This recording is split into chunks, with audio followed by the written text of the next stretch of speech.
Olá, meus amores, sejam bem-vindos ao canal Academia de Neurônios. Eu sou a Soraya, a especialista em absolutamente nada, que sempre vai trazer algum desafio para os seus neurônios que são sedentários saírem do sofá e começarem a se tornar marombados. Eu quero todos eles bastante exercitados aí, tá bom? Então vamos para a nossa dica de hoje. Política. Vocês sabiam que existe um grupo de pessoas que gostaria que o Brasil voltasse a ser uma monarquia? Não sabia? Pois existe, e inclusive tem essa reportagem que parece que vão fazer um plebiscito para ver o que o povo acha em voltarmos a ter reis, imperadores. Você acha esquisito? Bom, não é tão esquisito assim.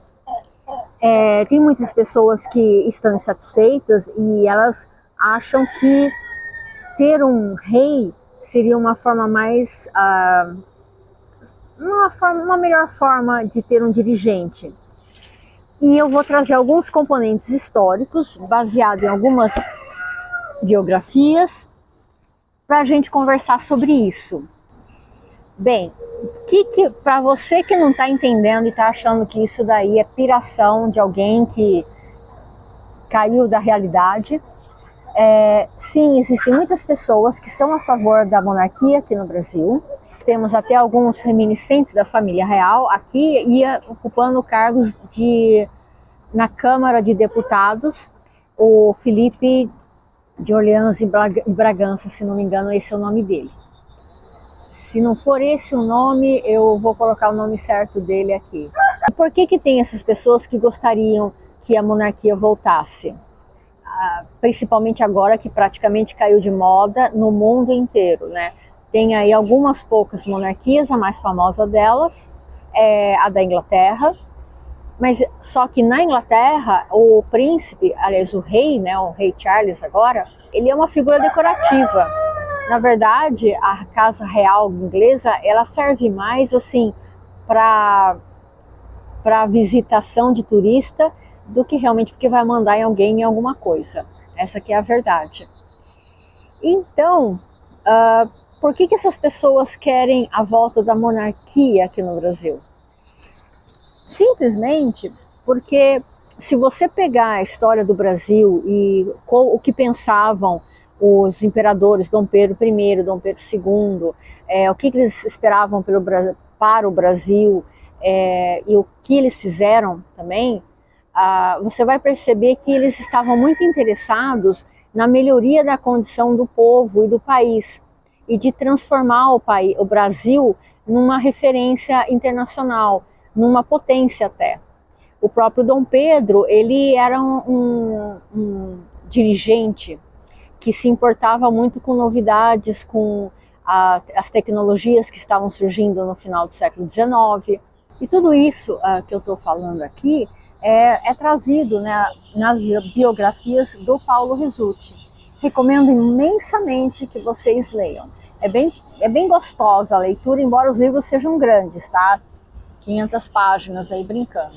Se você ler as biografias que o Paulo Risutti escreveu sobre a família real brasileira, você vai ver que eles tinham planos para o Brasil e eles tinham interesse que o Brasil fosse uma grande potência mundial, porque era o nome deles que iria também ser exaltado, é lógico. E eles queriam deixar para os filhos um país grande, desenvolvido, rico. Porque quanto mais rico seria o país, mais rica a família real também seria. Uma coisa estava ligada à outra. Agora, a questão que eu quero mostrar para vocês é a seguinte. Eu fiz um outro vídeo falando sobre a Imperatriz Teresa da Áustria, que ela reinou grande parte do território que hoje é a Croácia, a Bélgica não, Bulgária, Hungria, oh meu Deus, a Hungria, a Croácia, parte da Alemanha, Áustria, todas essas terras pertenciam ao reino dela.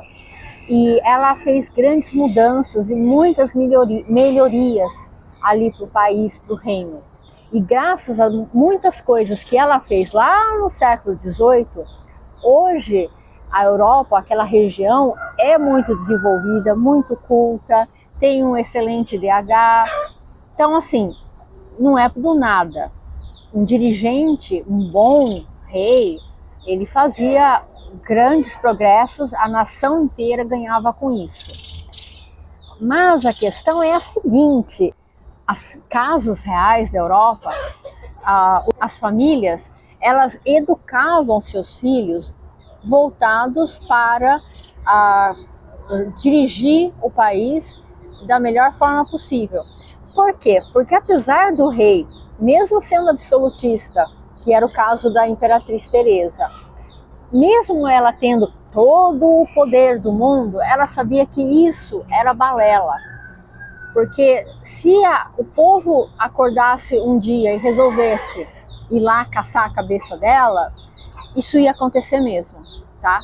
Então, ela tinha o poder absoluto, mas até a página 2. E mais importante, ela sabia disso. Além de estudar para entender melhor o país dela, para poder trazer benefícios para a população, ela também educou os filhos serem bons dirigentes e bons reis. Estão entendendo o que eu quero dizer? O que eu estou trazendo aqui é que, assim, o importante não é se é uma república, se é uma monarquia, se é um blig-blig, uma outra coisa que alguém invente aí, um nome. O importante é quem que está ali no poder. Essa pessoa que está no poder, ela está interessada em melhorar a condição do povo ou ela só está interessada em melhorar a própria condição? Porque também houve casos da história, e a gente conhece muito bem, ali na França, no final do século XVIII, os reis viviam só para si, todo o dinheiro ia só para eles, a população passando fome, e o que aconteceu? Revolução Francesa, né? Cabeças voando, literalmente. Na Rússia também, mesma coisa. Povo com fome, passando necessidade, brigas sociais. O czar não era capaz de resolver essas questões. Ele não era um czar assim muito eficiente. E o que nós tivemos depois? Revolução Russa, cabeças rolando, sempre cabeças rolando. Você está entendendo qual que é o meu ponto? O meu ponto é que tanto faz uma coisa como outra, se de repente não conseguimos fazer com que os dirigentes, quem está lá no topo do poder, esteja visivelmente interessado em trazer melhorias para a população.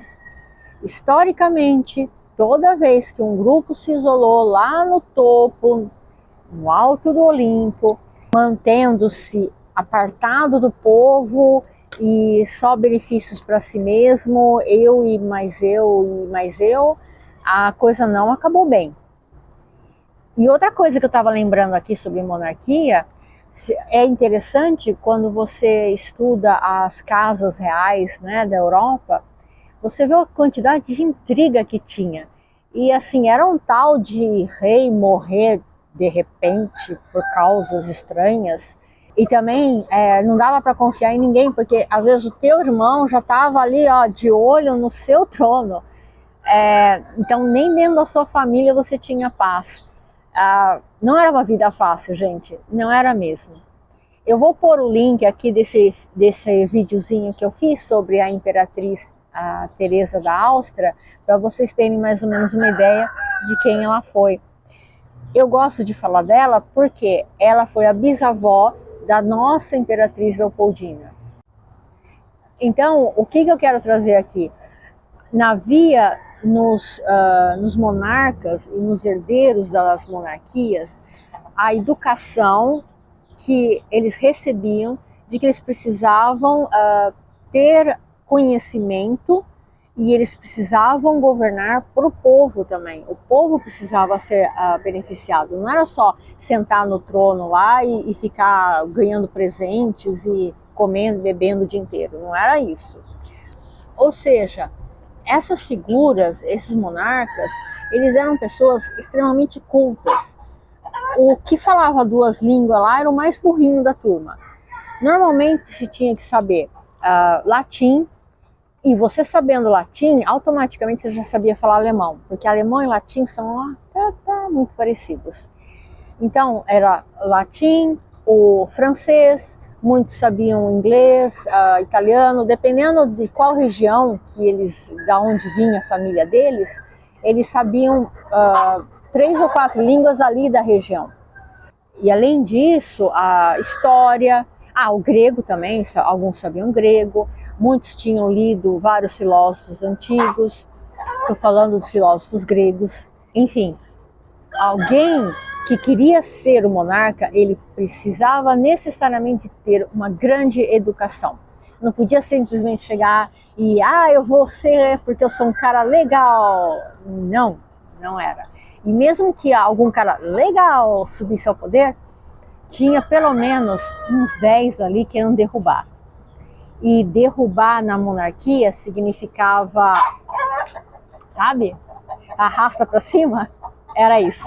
Só assim que o cara saía da cadeira. Bem, eu estou trazendo esses pequenos pontos aqui nesse vídeo para fazer você pensar, porque isso faz parte também da nossa proposta de fazer os neurônios marombados. Os neurônios estudam, leem, exatamente para começar a ter opinião própria. E esse daqui é o primeiro desafio que eu estou trazendo aí para vocês.